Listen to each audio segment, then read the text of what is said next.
Kita mo to. Ako, mahaba tong kay attorney 32 minutes. Mahaba tong kay attorney. Balik tayo kay at least kay Badcaster 19 minutes, pwede pa tayong bagalan natin to.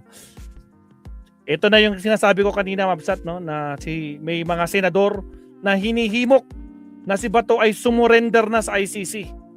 Ito na. Sino-sino tong mga to? Si Soto, si Ping Lacson, si Risa Ontiveros, Bam Aquino, tsaka Kiko Pangilinan. Sige, pasok. Bilisan natin to, Sir Bad, para matapos ka agad. Okay, here we go. Okay. Pasok, Sir Bad. Okay na. Again, sa mga bagong pasok, huwag kalimutan mag-like and subscribe. Buenas noches, damas y caballeros. Ayan, buhay na buhay pa yung opposition. Ha? They are down to 5 senators again. But tuloy ang laban. Ha? Kay Senators Francis Pangilinan, former Senate President Tito Soto, Pampilo Lacson, Risa Ontiveros, and Bam Aquino. Ha?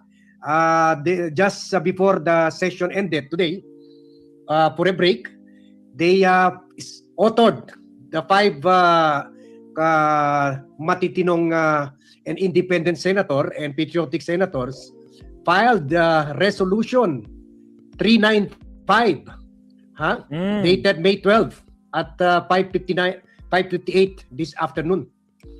Ang resolution ay titled Resolution Expressing the Sense of the Senate Urging Senator Ronald Bato de la Rosa to voluntarily surrender to the proper authorities and seek judicial remedies in accordance with the Constitution and applicable laws and rules. So tama ito, ha? Habang sabi naman ni Bato, he's ready to face the music mag-surrender muna siya.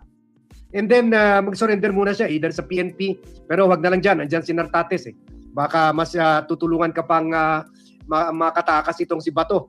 Sa NBI, mag-surrender ka o sa Malacanang. Anyway, naghihingi ka ng nagmamakaawa ka kay presidente, doon ka mag-surrender. At sabi ditong sa resolution number 39395 by the minority of 5. Sandali na silang naging majority Pero bukas nga iba-vlog natin. Hindi tatagal yan hindi tatagal yan na leadership ni Alan Peter Cayetano. Bukas na natin iba-vlog yun. Kasi mas importante muna ito. Bukas ng umaga, siguro maaga tayo bukas. Baka mga 6 pa. Andito na tayo kasi may lakad tayo. May importanteng lakad tayo, may business trip tayo. Okay, sabi dito, whereas Article 2, Section 1 of the 1987 Constitution na sinasabi na ang Pilipinas ay democratic and republican states and the power of the government rests on you and me, the Filipino people. Therefore, lahat ng mga opisyalis are accountable to us. To us, the sovereign power of the republic. The power rests in us. Tayo may hawak ng bit. Yan, whereas Article 11, Section 1 of the 1987 Constitution declares that a public office is a public trust. Yung nga, kung nasa gobyerno ka, you always put yourself in the level na trustworthy ka. You serve the people with utmost responsibility, integrity, loyalty, and efficiency. And act with patriotism. Yun. Sabi rin, whereas Article 3 of the Bill of Rights guarantees due process of law and equal protection under the law. At walang tao dapat ma-deprive of liberty except through lawful procedures established by law. You listen to that. Listen to the minority. Lawful procedures. Bato. Because what you are doing, and si Alan Peter Cayetano na lawyer pa man, are unlawful. Tapos ang NBI pa ang gusto nyo isa-cite in contempt at ikulong o si Trillanes. Whereas Article 8, Section 1 of the 1987 Constitution says that power o nilalagay nito ang judicial power sa mga courts, including the duty to settle actual controversies involving rights. So kumaga, korte ang dapat mag-exercise jurisdiction dito sa kay Bato kasi may kaso siya. Hindi ang bagong majority members ng Senado led by 10,000 batang 10,000 na si Alan Peter Cayetano. Ha? At nire-recognize naman nila sa Article 6 of the Constitution na binibigay nito legislative powers and institutional privileges to Congress. Ha? Pero hindi ito ini-authorize yung Senado to provide sanctuary immunity from arrest or so-called protective custody, di ba? Nilagay na nila si Bato under protective custody kahapon. Ha? At lalo na kung ito ay labag sa konstitusyon. Ha? At sabi nila under Article 6, Section 11 of the Constitution, the epic online action game War Thunder lets you dive into massive battles and experience the full. Kahit pinoprovide nito na members of the House of Representatives and the Senate ay hindi pwede arestuhin sa mga minor cases na ang penalty ay Below 5 years. less than 6 years. Yung mga robbery, yung mga ordinary mga misdemeanor, ha? Pero hindi multiple murder, crime against humanity, hindi kasama 'yan. So sabi nila, binibigyan protection while in session yung offenses lang punishable by not more than 6 years imprisonment. Ha? Kaya nagpapakita nito, hindi pwede bigyan ng blanket immunity or protective custody for grave offenses such as mass murder, mass homicide, rape even, torture. Ha? At meron pa nga mga ninja cup operation under Bato. Ay, hindi natin alam. Agoy. Kasama ba siya doon? Hindi. At sabi nila, whereas neither the Constitution nor the rules of the Senate contain any provision authorizing the Senate to grant protective custody, institutional refuge or immunity from lawful arrest or surrender process pursuant to existing laws, treaties, or international cooperation mechanism. So sabi nila, walang nakalagay sa Constitution or sa Senate rules na pwede nyo ibigay ng protective custody sa isang tao facing serious crimes as shown in the case of Bato de la Rosa. So, sabi nila, whereas Republic Act number 9851, otherwise known as the Philippine Act on Crimes Against International Humanitarian Law, Genocide, and Other Crimes Against Humanity, bests exclusive jurisdiction over offenses punishable under the Act in designated regional courts, thereby affirming the primacy of judicial process in resolving questions of criminal liability. So, meron din tayo Republic Act 9851, Philippine Act on Crimes Against International Humanitarian Law, Genocide, and Other Crimes. So, binibigyan ng power naman yung mga regional trial courts to attend to these cases. So, kumbaga, kahit paano nire-recognize sila, pwede naman ikuan muna si Bato, litisin muna dito sa mga local courts for crime against humanity kasi meron din naman tayo batas ukol dyan. Oy, Maria Santos, thank you sa suporta sa BAT team. Really appreciate it. Okay, so meron naman tayo ganyan. So kung ganyan batas na yan, Republic Act number 9851, at nirecognize sila, pwede naman litisin ang kaso ni Bato dito. Pero mag-surrender muna siya. Kung sinasabi ni Bato na I will only surrender to local judicial process, then magsimula siya sa pag-surrender. Hindi pagtatago sa palda ng mga senador. Hindi sa palda ni Alan Cayetano. At sabi rin nila, whereas the Senate has historically respected judicial and prosecutorial processes involving its members and former officials. So, in our history, talagang nirespeto naman talaga ang Senado in the past, yung mga courts, lalo na kung nagsiserve sila ng arrest warrant at gumagawa sila ng voluntary surrender and judicial submission in the case of former Senator Juan Ponce Enrile na kahit ginamit yung batas to fight off the arrest, pero eventually nag-surrender. Former Senator and now Congresswoman Laila De Lima and former Senator Antonio Trillanes. So ito mga senator na marunong rumispeto sa batas. Hindi lang gumagawa ng batas, rumirespeto sa batas. Pero yun, yung 13 majority parang walang batas. Sa 13 majority kasama na kay Bato. Kumbaga napaka abusado na dahil senator sila, nasa majority sila, hindi applicable sa kanila ang batas. Samantalas, Enrile, si Leila De Lima at si Senator Trillanes sumurrender, giving due respect to the law.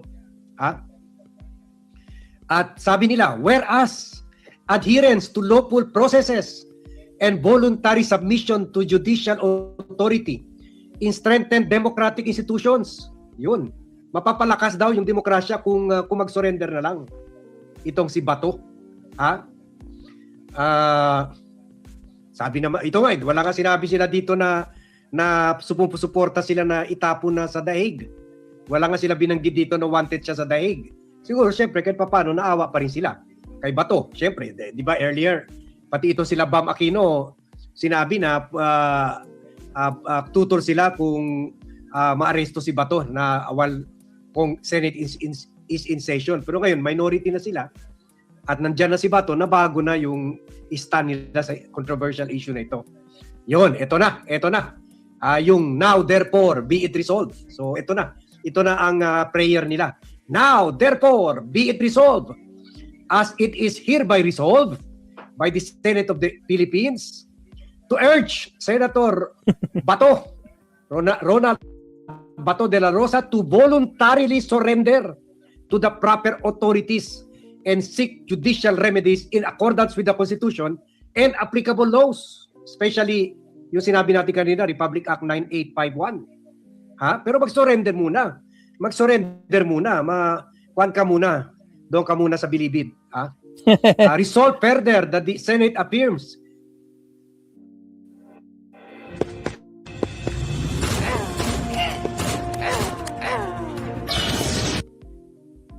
its commitment to the Constitution. Yun, parang sinasabi nila, ay mga senator tayo dapat ang nangunguna sa pagsunod sa batas natin, because accountability applies to all public officials regardless of rank or position. Resolve further that the Senate reiterates that it possesses no constitutional or statutory authority to provide protective custody or sanctuary from lawful arrest. So, dapat daw i-recognize ng Senado na mali-mali itong sinasabi nilang protective custody. Dapat nga sila pa mismo mag-turn over na kay Bato sa lawful authorities.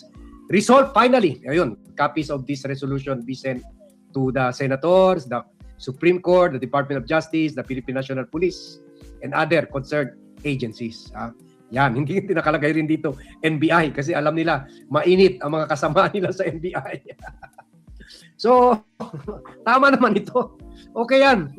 Tama itong resolution na ito. Kahit hindi nila nilagay dito yung itapon na si Bato sa ICC, pero kung nag-surrender na yan at sasabihin ng Marcos government, hindi, may primacy, dapat bigyan natin ng primacy right or primacy